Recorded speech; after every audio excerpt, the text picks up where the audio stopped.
into the thick of things. They can't stop us. They can't stop us now. We got to keep going. And at 33-24, Mahomes throws only his second career interception against the Raiders. Jackpot, baby! What a performance by the Raiders. No one is more ready for part 2 of this Chiefs-Raiders matchup than this guy, David Carr, who's joining me now. All right, David, last time, of course, the Raiders did that victory lap around Arrowhead Stadium. What are 3 things that the Raiders need to do to sweep the Chiefs? Well, first off, MJ, this might not even be the last time that these guys play this year, the way both teams are trending. So this is a very important matchup, obviously. But the 2 things at the top, okay, they're both kind of go hand in hand. You have to take advantage of the opportunities presented. Okay, number 1 on offense, you have to hit the big plays. If they give you an open field in the middle and they want to come down and put everybody at the line of scrimmage, this was a 3rd and 2. And they took some liberties in this game. And the Raiders and John Gruden decided not anymore.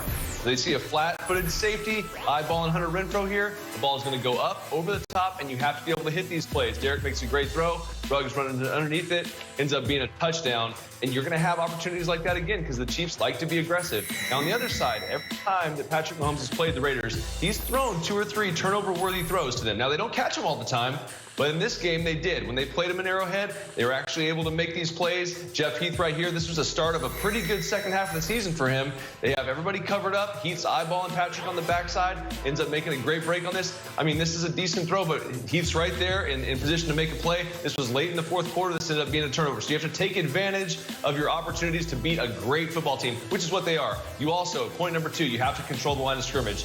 Make them play your game. The Chiefs do that to everybody. They want to light it up, spread the field, score points. The Raiders are great at physically dominating the line of scrimmage, whether it's Booker or Josh Jacobs. They have to do that. And then 3rd, on defense, okay, you got to be physical. You got to take the fight to them. What I love about this defense and the way they're playing the last couple weeks, they're aggressive up the field, attacking on the defensive line. Rod Marinelli's done a great job doing that. Abrams in the back end has really brought an aggressive nature and a physical play. Heath has stepped in, made some great turnover plays. So I think that they're playing with a ton of confidence. This defense is actually better than the Chiefs, the defense the Chiefs faced last time. So we'll see what that equates to, and they're playing at home. So really interesting matchup. They got a chance to do it. It's really hard to beat the Chiefs. Only one team's done it in the last year. It happens to be the Raiders. All right, so I know I'm not the only one. I'm sure the people at home have an inkling about who you're going to pick in this game. But why don't you tell us anyway, David? Maybe the color of my tie might throw it off. I think that might be the only reason. 35-28, I'm going to say the Las Vegas Raiders find a way to do it at home, and maybe they take another victory lap. I don't know. I'm going to leave you in suspense for a little while longer, David. I'm not going to reveal my pick until we get to Upset Alert a little later in the show. David, thank you.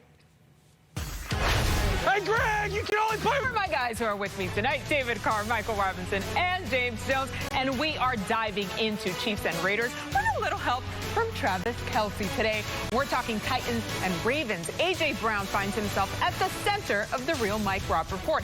And Taysom Hill is getting the start in New Orleans. Drew Brees headed to IR. For that, we bring in our Tom Pelissero for who's in and who's out. Now, Tom, obviously Taysom Hill getting the nod there. How did they come to this decision for him instead of Jameis Winston? Well, MJ, simply put, the Saints feel like Taysom Hill deserves the opportunity to focus on nothing but quarterback and see how he does. So they gave him the starter reps throughout the week of practice here rather than moving him around to other positions like they normally do.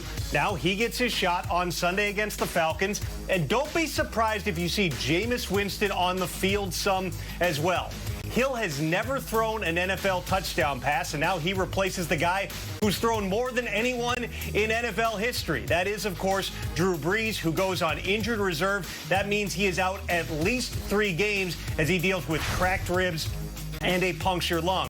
Meanwhile, Panthers quarterback Teddy Bridgewater listed as questionable because of a knee injury. Teddy was very limited in practice throughout the week, did participate in today's walkthrough.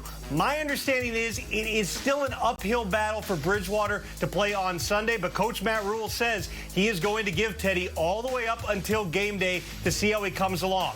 If he can't go, it would either be former XFL star P.J. Walker or Will Grier at quarterback. For the Bengals, running back Joe Mixon out again because of a foot injury.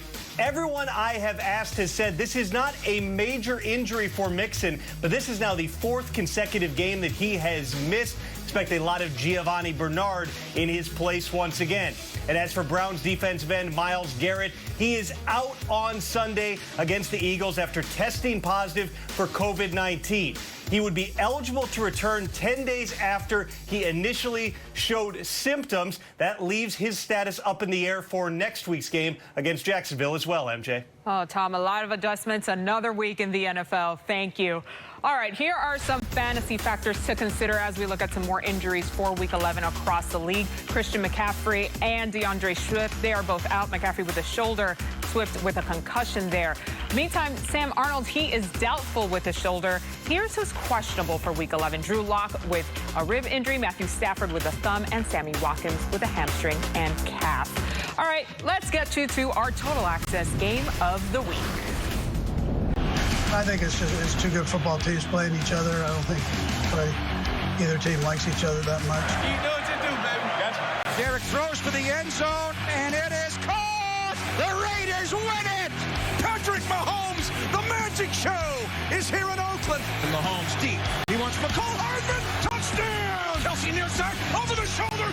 Touchdown. Oh, that's a hell of a catch. Nelson Aguilar as Derek Carr brings the Raiders right